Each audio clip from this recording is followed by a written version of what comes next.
Okay. So today this is the fourth unit of our political science of 10th class, that is gender, religion and caste. In the previous chapter, that is the third chapter, we discussed politics of social division. Here we are going to explain the same theme.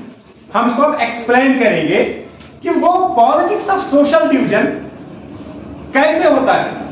As I told you that the diversity in society is the beauty of society, but when it is being politicized in a negative way, it creates social division.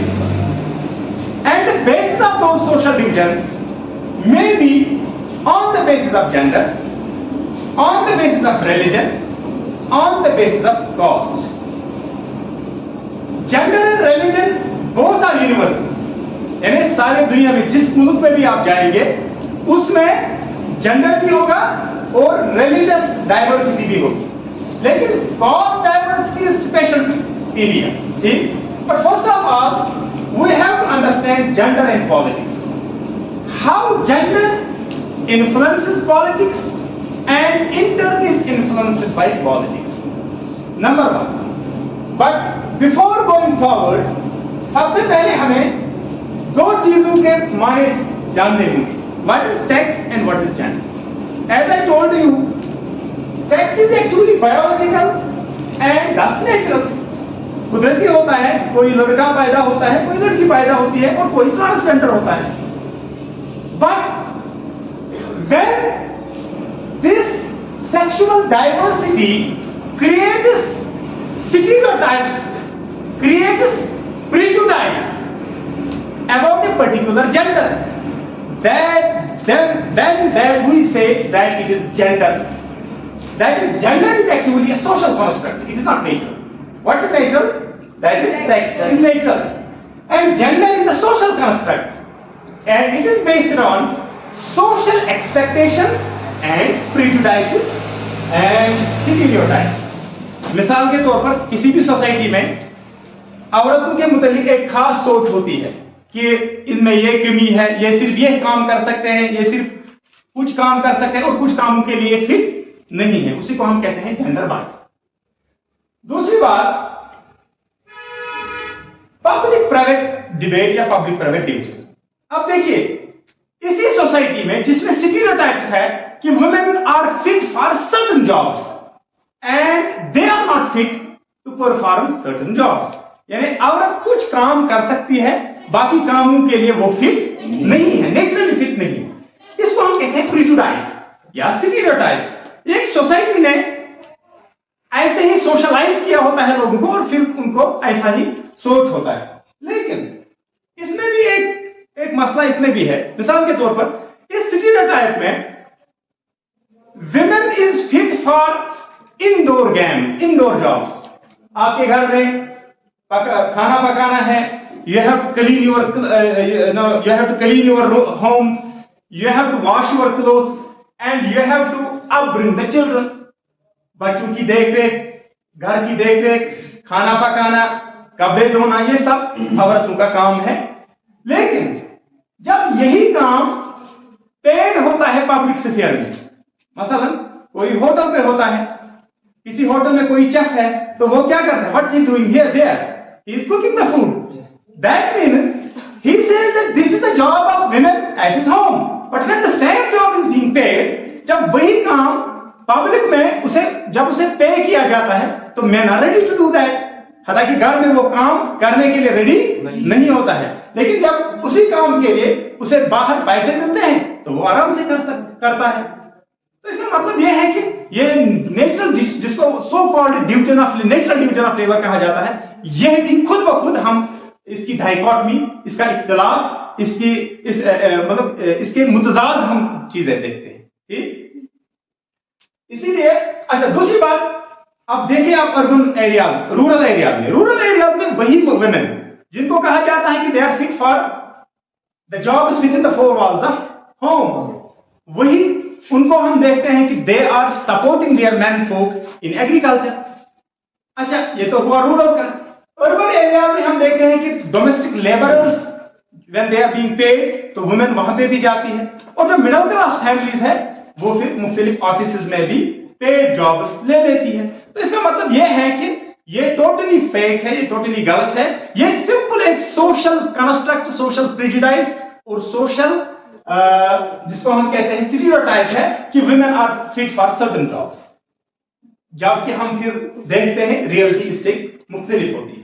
ठीक। Fourth thing, what is this?